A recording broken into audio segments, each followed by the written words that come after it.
There is something really magical about opening the kiln and seeing the work that you just made.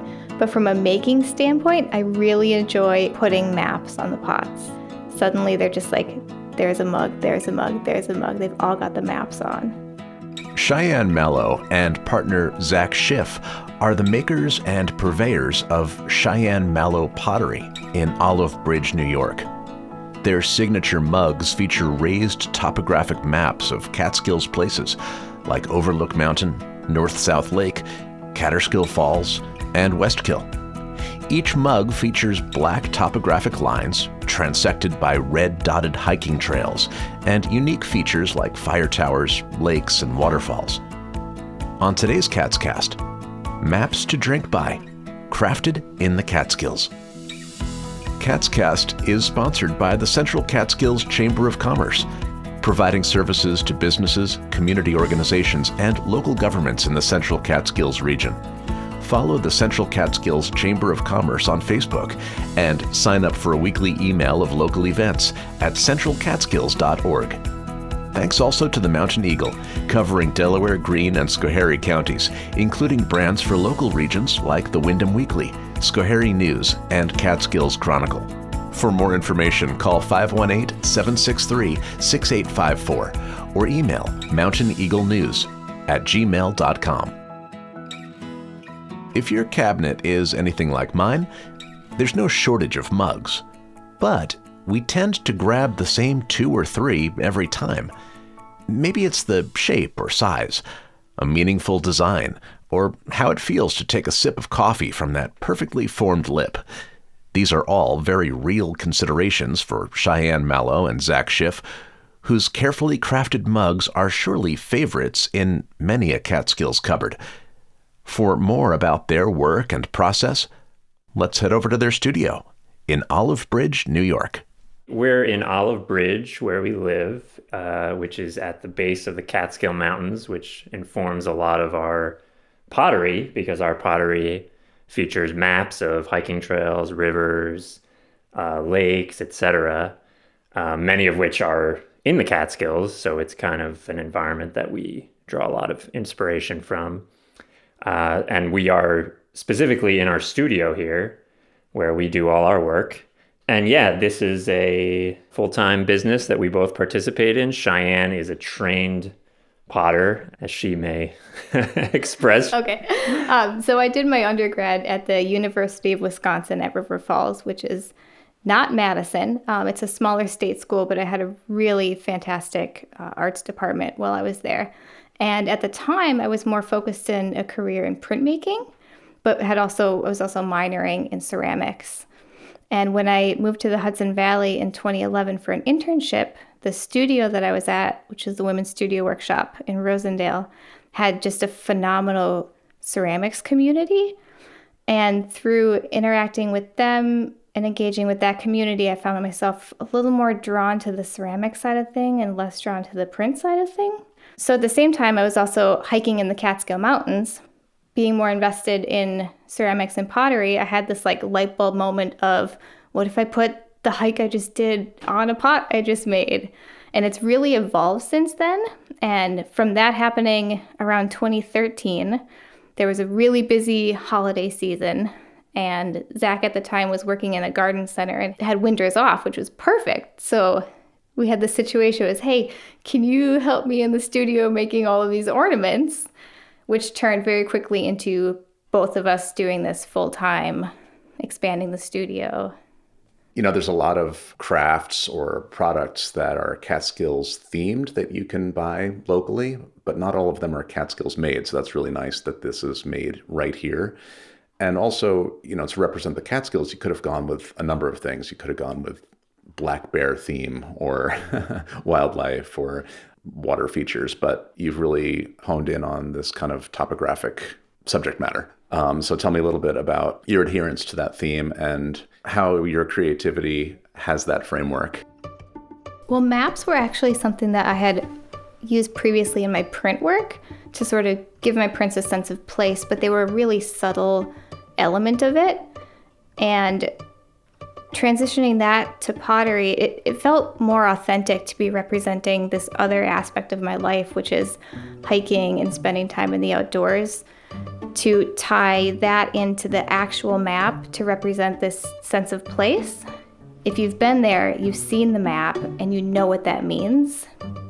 You know what the place is, but it has a very different meaning to you because each person's individual experience at that location is a little bit different. So then that person can apply their own experience to that piece and make it more personal.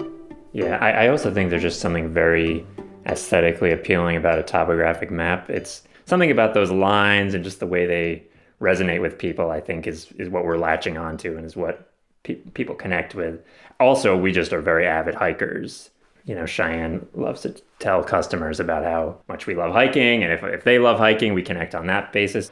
Looking at the designs on some of them, where it's just the topographic lines, I would imagine that there are some people who look at it and say, wow, that's a really pretty design, and never connect that it's a map or that it's a map of someplace very specific. Have you come across that at all? Every single event we do, yeah, pretty much.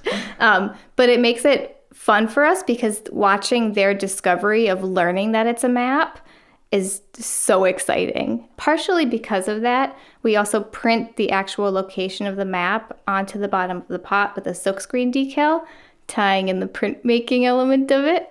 So you know once you actually pick up the pot, you wouldn't have to be told. You could see, oh, here's Lake Awasting within Minnewaska State Park.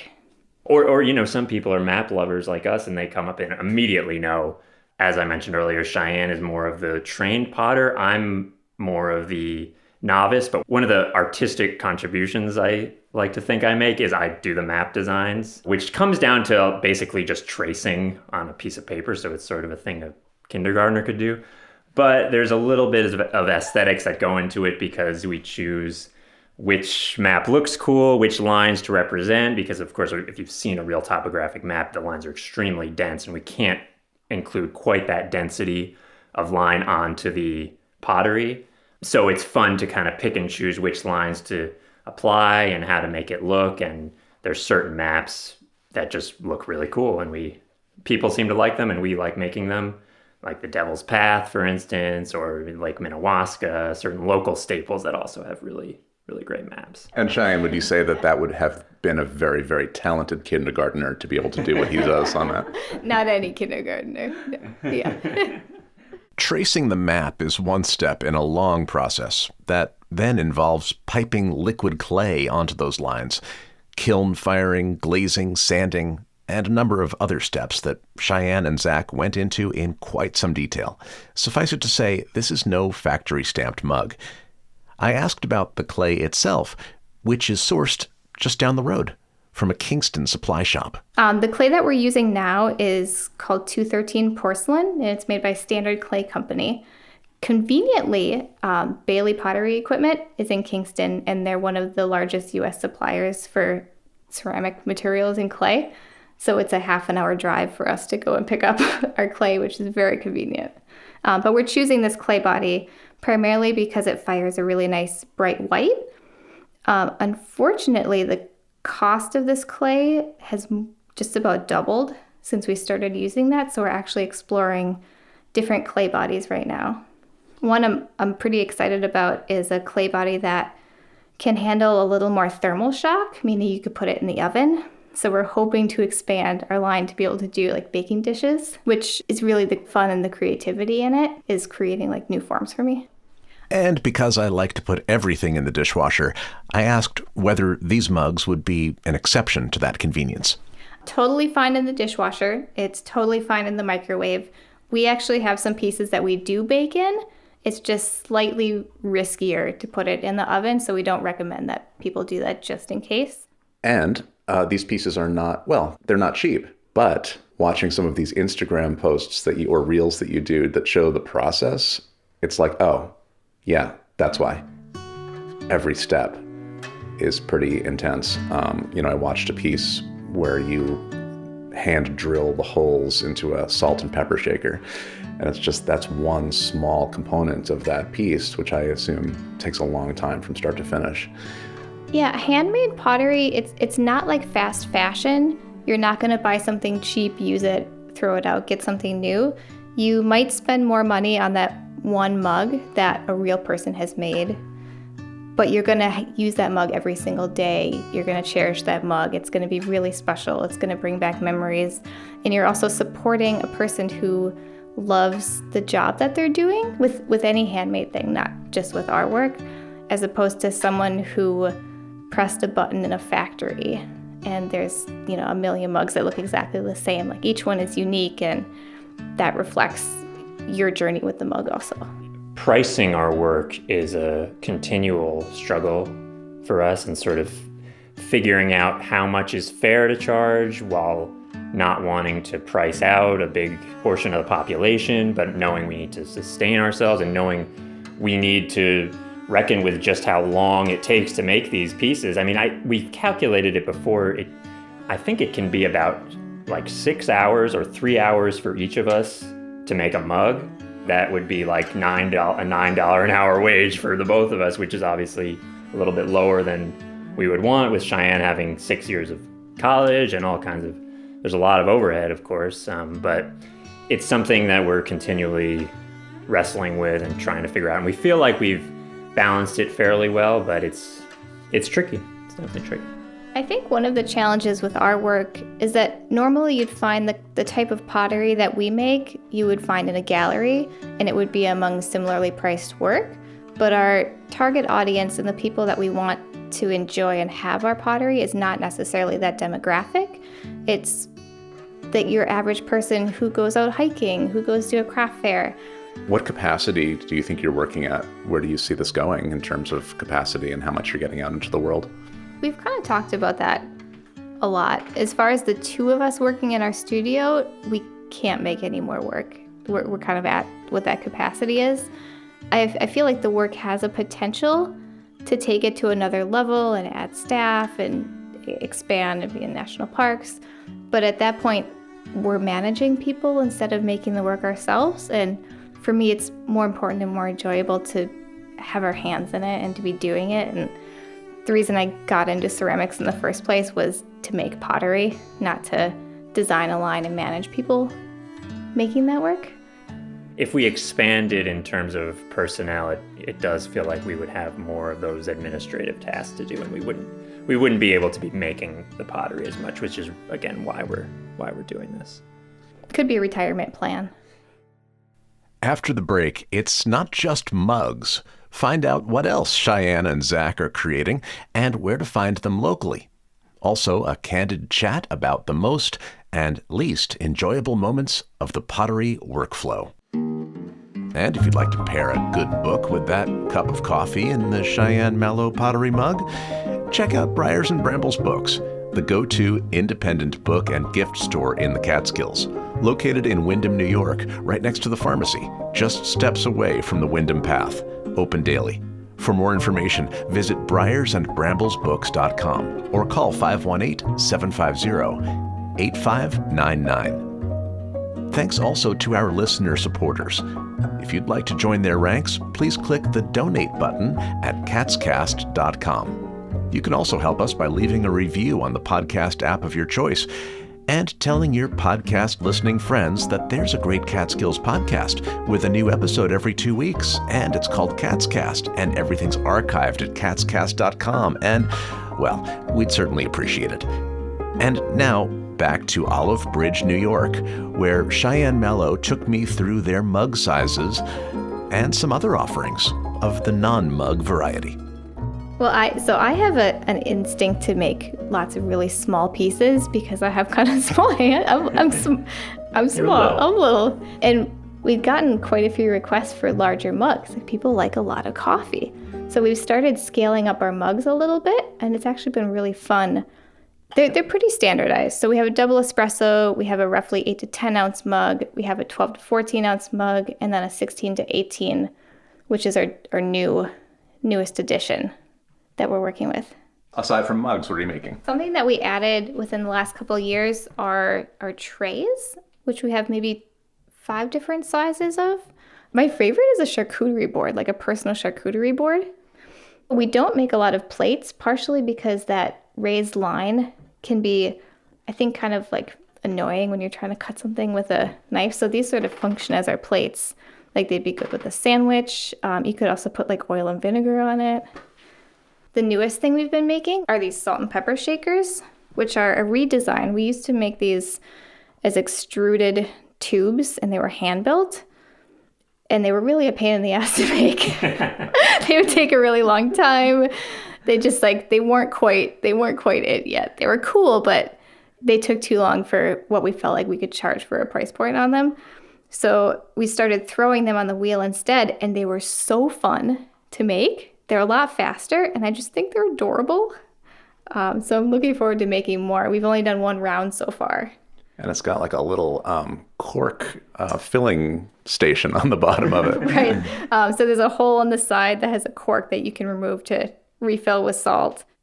We have about 9 different Hudson Valley locations that carry our work, and they're businesses and organizations and people that we really believe in the mission of what they're doing. Like Opus 40, for example, carries our work. Also the Bird Cliff Shop in Woodstock, Green Cottage in High Falls, Cabin Fever Outfitters in Rhinebeck, Circle W Market in Palinville, and where I originally saw the mugs, the Catskills Visitor Center in Mount Tremper, New York. Cheyenne Mallo Pottery is also on Etsy for mail order. You can find that through CheyenneMallo.com. Before I left the studio, I had one more question for Cheyenne and Zach. What's your favorite part of this whole process? And what's one part of it that you would just be happy to outsource to someone else? Oh boy, I think my favorite part is opening the glaze kiln when everything's done. You know, it's like you're baking this big thing. It takes about 12 hours to fire our glaze kiln. And then it takes another 18 to 24 hours for it to cool. Then you open it up and there's just a whole batch of new pots, and they look great. They're shining. Their interior colors look amazing, and it's just wonderful to unload everything. And then we have to sand it, but you've got all this new work, and it's a really fun. I think that's the best part. The worst part for me is probably I don't like messiness, which makes me not a great candidate to be a full-time potter, but the messiness of glazing and the dust that gets everywhere, and I don't love that part. I would be okay outsourcing that part. There is something really magical about opening the kiln and seeing the work that you just made. But from a making standpoint, I really enjoy when we hit the part where we're putting maps on the pots. I think they look really beautiful when they're in that leather hard stage. Suddenly they're just like, there's a mug, there's a mug, there's a mug. They've all got the maps on. And I hate taxes. I hate doing taxes. So the administrative side of things. When you imagine a potter, you imagine somebody in a studio making work, and that's maybe only 50% of what it is. There's so much administrative work that goes into it. And social media is part of that, but I enjoy social media. I love sharing our process and sharing how we make the work. Yeah, but if we could not have to do taxes, that'd be great. To see those social media posts, though, check out Cheyenne Mallo on Instagram. And if you want to see some pictures from our session at the studio, including a shot of their space-aged kiln, sign up for our newsletter. There's a link in the show notes. Kaatscast is a bi-weekly production of Silver Hollow Audio. Production intern Molly Zolden. Transcripts by Jerome Kozlowskis. Many thanks to the Nicholas J. Juried Family Foundation for their generous support of this podcast. I'm Brett Barry. Thanks for listening, and we'll see you next time.